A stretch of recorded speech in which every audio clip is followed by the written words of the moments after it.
Қайырлы күн баршаңызға. Бүгін баялдыдан өте тәмді тіске басар рулет жасаймыз. Алдымен баялдыны осылай ұзыннан турап шығамыз.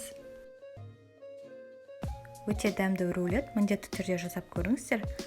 Жалпы тещин язык деп те атайды. Әзірлену жағынан шамалы өзгертіп жасаймыз, яғни сыртына хрустящий корочка жасайтын боламыз. Баялдыны турап болған соң бір ыдысқа салып, үстіне тұз сеуіп, араластырып, 15 минутқа қойып қоямыз.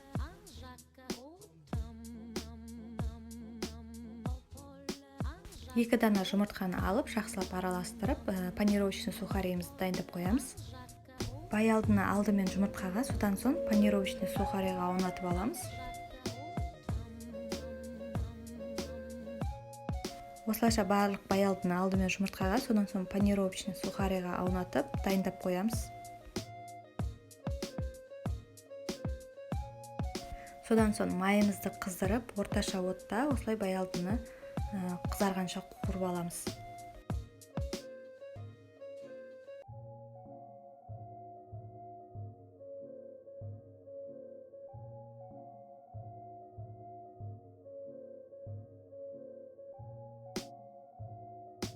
Баялдыны қуырып болған соң 100 грамм майонезге бір сарымсақты үгіткіштен өткізіп қосып, осыны ортасына жағатын боламыз. Майонезімізді жағып болған соң ортасына салатный листияның кішкене бөлігін және де турап қойған қызанағымызды салып осылай орап шығамыз.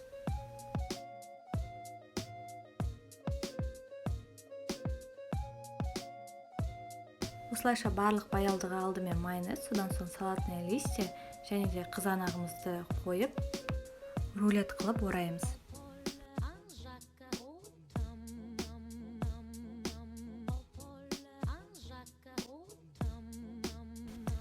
Өте оңай әзірленетін тіске басар, міндетті түрде жасап көріңіздер. Видео ұнайды деген үміттемін. Видеоны лайкпен қолдап, алдағы жаңа видеоларды жіберіп алмас үшін каналыма жазылып қойыңыздар.